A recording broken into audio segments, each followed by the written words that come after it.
Muy bien, bendiciones mil, ¿cómo me les va, mis hermanos? Un gusto poder comunicarme con ustedes por este medio, de forma sincrónica.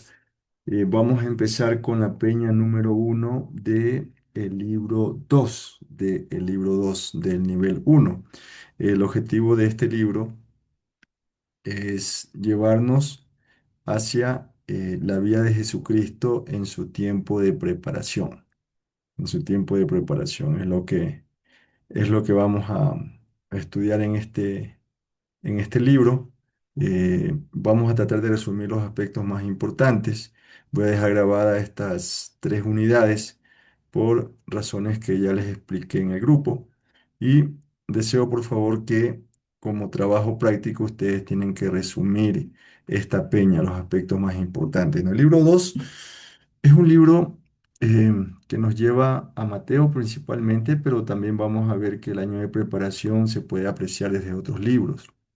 Básicamente aquí vamos a conocer cómo Cristo ejerció su preparación previa a su ministerio público en el año de popularidad.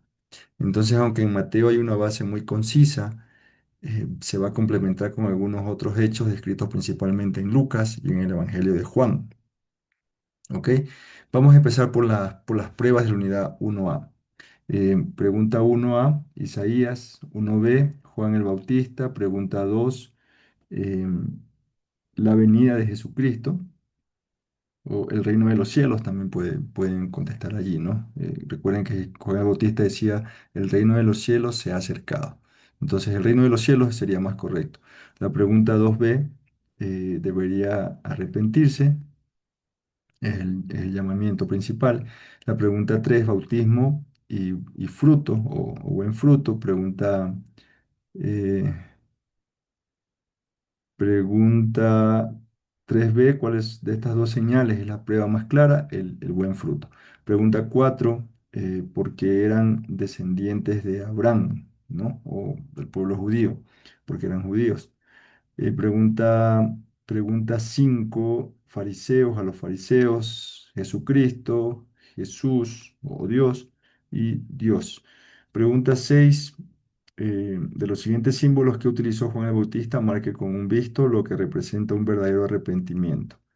Eh, Trigo es la única correcta, el resto es con una X, ¿no? Víboras, árboles sin fruto, paja.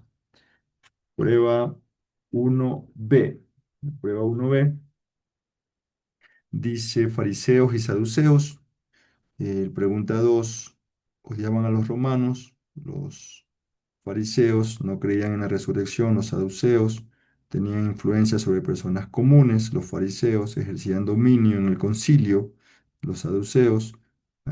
La pregunta E, fariseos. F, saduceos. G, saduceos. H, fariseos. I, saduceos. J, saduceos. La K, eran principalmente sacerdotes, saduceos. Pregunta L, el sumo sacerdote era siempre uno de ellos, saduceos. Pregunta 3, los fariseos eran estrictos en obedecer la ley, agregaban tradiciones humanas, creían en la resurrección, se llevaban bien con el pueblo, pueden ser algunas otras razones, pero 3 es suficiente. Los saduceos, en cambio, estaban en contra de las tradiciones humanas, no creían en la resurrección, tenían influencia alta en el liderazgo, se llevaban bien con los romanos. Pregunta 4, agregar a la palabra de Dios y quitarle la palabra de Dios. Pregunta 5, Efesios 4. Pregunta 6, ¿a qué grupo religioso pertenecía el sumo sacerdote? A los saduceos.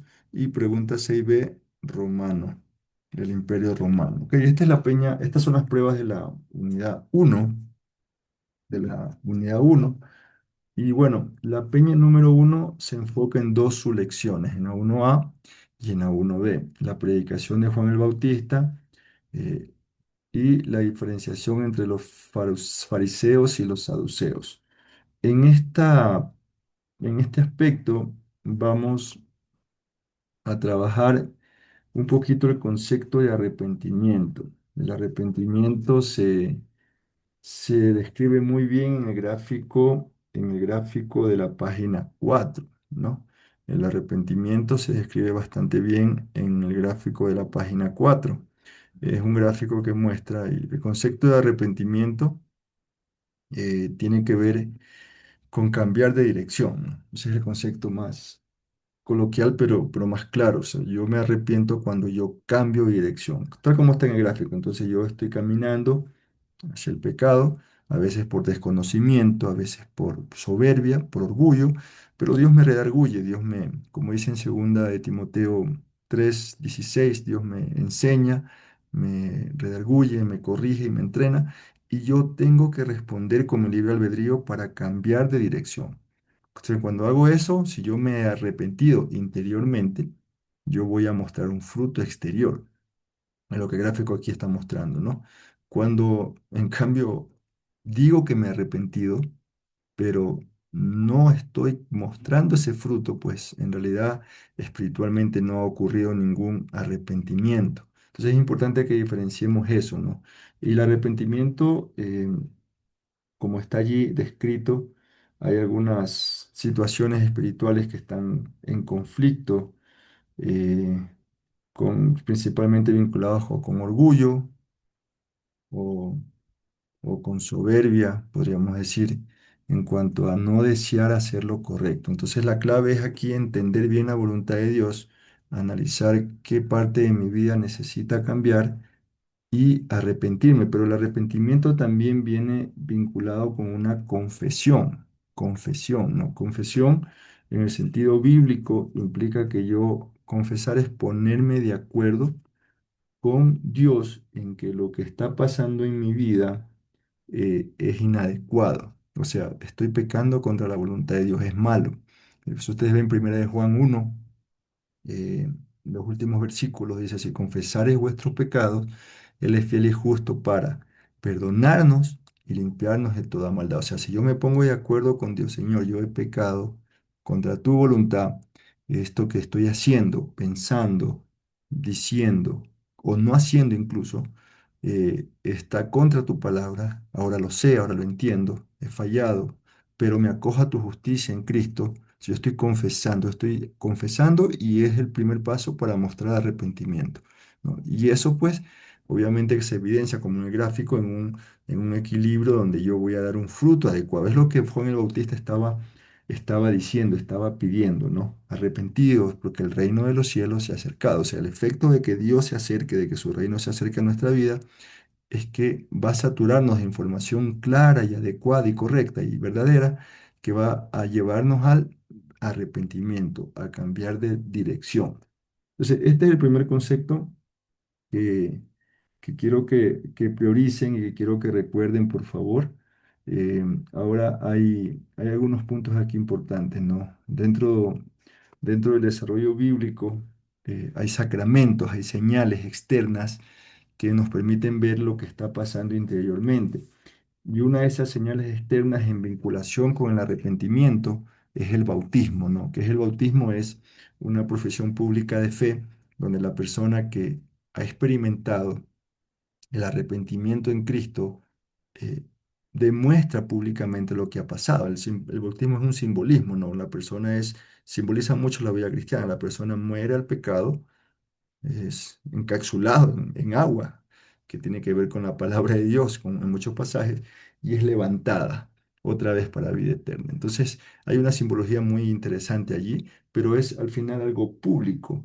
El bautismo no te limpia, el bautismo no te salva. El bautismo es un acto de obediencia por algo que ha pasado interiormente, ¿no? Es lo que estaba aquí confrontando Juan el Bautista, porque les decía víboras, o sea, quienes enseñó a huir de la ira venidera, porque ellos querían bautizarse, o sea, querían el acto externo, pero no pasar por el acto interno. ¿Qué les parece, mis hermanos, esta perspectiva? Entonces, ambas señales son importantes, el fruto y si usted puede bautizarse, pues tiene que bautizarse.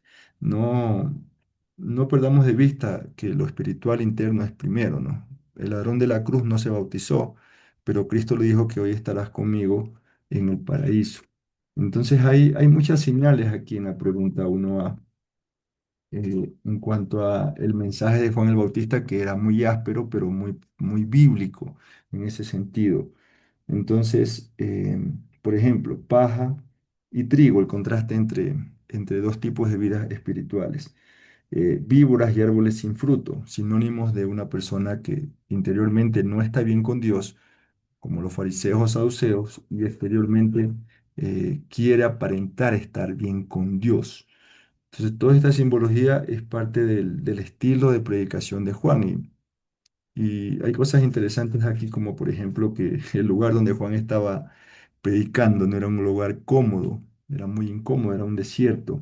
Sin embargo, Dios permitió un avivamiento en ese lugar. Qué interesante, ¿no? Cuando a veces nosotros nos quejamos de nuestra iglesia, nos quejamos de que se va el aire, donde hace mucho calor o que las sillas son incómodas. Pero imagínense aquí Juan predicando en el desierto, no priorizaba seguramente un look sofisticado, pero la pureza espiritual de su predicación, la santidad de su vida, permitió un avivamiento que traía a muchas personas, inclusive aquellos religiosos que, eh, que querían aparentar crecer, ¿no? Y esa predicación nos confrontaba, esa predicación era claro, por eso Juan más adelante caería en una situación riesgosa de muerte. Pero bueno, esta es la lección 1A principalmente, ¿no? Entender el arrepentimiento, entender el bautizo en agua, porque también en la pregunta 23 se habla sobre el bautizo de Cristo, que vendría a ser un tema de hacernos parte del reino de los cielos. Bautizarse es una palabra griega que significa sumergir, ¿no? O sea, no, eso lo conversaremos ya en la peña sincrónica que hagamos, quizás hay muchas dudas o perspectivas sobre esto, pero siempre los evangelios y la Biblia trata de mostrar, la mayoría de libros, lo que es el mensaje más claro para las personas. Bautizarse es sumergirse. Entonces, cuando Juan dice bautizarse en fuego, no está hablando de expresiones desordenadas, delirantes, ¿no? Como algunas iglesias que lamentablemente que no se apegan a la palabra están desarrollando, sino más bien están diciendo que Jesucristo nos sumergiría verdaderamente en la vida eterna, ¿no? Él por ahora estaba modelando eso, pero ahora él vendría a justamente a hacer eso y a recoger al final el trigo que en el granero y la paja que se quemará en el fuego que nunca se apagará. Entonces, esto con la lección 1A. La lección 1B. La lección 1B tiene que ver con diferenciar dos perspectivas, no eran las únicas, pero están las principales, dos religiones o dos formas religiosas de mostrar fe. El tema de los saduceos y los fariseos, ¿no? Los saduceos y los fariseos eh, reflejaban aparentemente una vida espiritual correcta, pero en realidad estaban cayendo en dos extremos, ¿no? El tema de quitarle a la palabra en el caso de los saduceos que no creían en la resurrección y añadirle a la palabra en el caso de los fariseos que priorizaban muchas tradiciones. Entonces Cristo tuvo a lo largo de su ministerio y a lo largo de toda su vida ministerial muchas confrontaciones, él en su deseo de poder salvarlos. Algunos se convirtieron como Nicodemo, José de Arimatea, pero es el problema que hoy en día caemos igual nosotros, el tema de aumentarle o quitarle a la palabra, ¿no? Eso también lo conversaríamos nosotros en la peña sincrónica, cómo se reflejan hoy en día estas prácticas cuando nosotros no escudriñamos adecuadamente o le quitamos el contexto adecuado. Nosotros estamos o quitando o añadiendo, solo hay esas dos posibilidades. Por eso debemos nosotros priorizar que la palabra sea predicada adecuadamente. Por eso ustedes están tomando todos estos módulos para estudiar 28 capítulos a fin de que el contexto y toda la interpretación sea la más correcta posible. ¿Qué versículos hablan sobre el tema de añadirle o quitarle? En la página 17 ustedes tienen eh, Deuteronomio 4:2.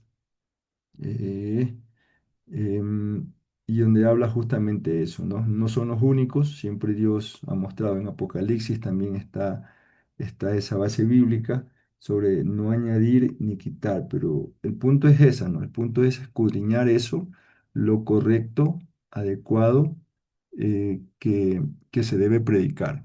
No, cuando nosotros estamos añadiendo, suponiendo cosas, que no están escritas o que al menos no tienen un contraste con otro pasaje, pues estamos cayendo en el mismo espíritu religioso de los fariseos o los saduceos que al final esto nos crea bastantes conflictos, ¿no? Em, ¿Cómo nosotros tener un indicador adecuado del desarrollo espiritual en contraste con estas posturas religiosas? Pues ahí aparece Efesios y Gálatas principalmente como el fruto del espíritu, ¿no? Ese es el principal indicador: amor, gozo, paz, paciencia, benignidad, bondad, fe, mansedumbre, gozo. Entonces son indicadores que nosotros debemos priorizar, más allá de la estética religiosa o del lenguaje religioso, que son formas que, si no son desarrolladas adecuadamente, podemos caer en esa misma doctrina inadecuada de aumentarle o quitarle, ¿no? Al final, los fariseos y los saduceos tenían mucha formación bíblica, tenían muchos estudios, tenían mucha base teológica, pero su corazón estaba lejos de Dios, justamente porque prevalecía lo externo y la presión de grupo en vez de priorizar lo correcto, lo, lo, lo adecuado, ¿no? En la pregunta 30 de la página 17 dice la pregunta: ¿cuándo aparecen partidos conflictivos en la iglesia? ¿Qué nos revela de la condición de los miembros? ¿No? Es una pregunta interesante que quisiera que la mediten. Em, a veces hay competencias en las iglesias. A veces uno quiere prevalecer por popularidad o simplemente porque no quiere soltar un cargo que se acostumbró. Y lo que había aquí con los dos tipos de religiones o doctrinas de los fariseos y los saduceos era eso: era una competencia sobre cuál era el más espiritual. Entonces, nunca la competencia es buena en ese sentido, al menos no desde el punto de vista carnal. Siempre trae divisiones, trae una evidencia de que somos carnales. Eh, Cristo es el modelo perfecto para esto. Él modeló no una competencia, sino un servicio hacia todos sus discípulos para que Él pudiera, y a la humanidad muriendo en la cruz, para que pudiéramos nosotros crecer. Entonces, tratemos de cuidarnos de llamémosle así, ¿no? De esta perspectiva espiritual, de caer en aumentar algo o en quitar algo. O sea, hay que reconocer bien la parte espiritual, hay que reconocer bien lo que es correcto o incorrecto. Entonces, este link les voy a dejar también en la descripción. Por favor, quisiera que lo revisen y hagan un pequeño resumen, porque tiene que ver con la lección 1A y 1B también, eh, para que ustedes puedan complementar el tema de esta lección. Ok, hasta aquí nos quedaríamos entonces con la peña número 1.